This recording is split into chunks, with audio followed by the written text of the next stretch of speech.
نائب امیر جماعت اسلامی پاکستان میاں محمد اسلم کی ڈیرہ اسماعیل خان آمد، سیلاب زدہ علاقوں کا دورہ، خدمت جماعت اسلامی کی خدمات کو خراج تحسین۔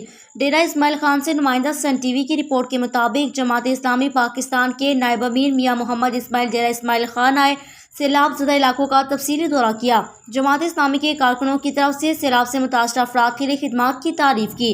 نائب امیر میاں محمد اسلم نے متاثرہ فیملیز میں راشن تقسیم کیا۔ اس موقع پر گفتگو کرتے ہوئے میاں محمد اسلم نے سیلاب سے تباہ حال فیملیز سے اظہار یکجہتی کا اظہار کرتے ہوئے کہا کہ مشکل کی اس گھڑی میں جماعت اسلامی اپنے ہم وطنوں کے ساتھ ہے اور خدمت کے کارکنان دن رات ایک کر کے مشکلات میں پھنسے اپنے ہم وطنوں کی مدد کرنے میں مشغول ہیں۔ انشاءاللہ جلد تمام خاندان اپنے اپنے گھروں کو لوٹ جائیں گے۔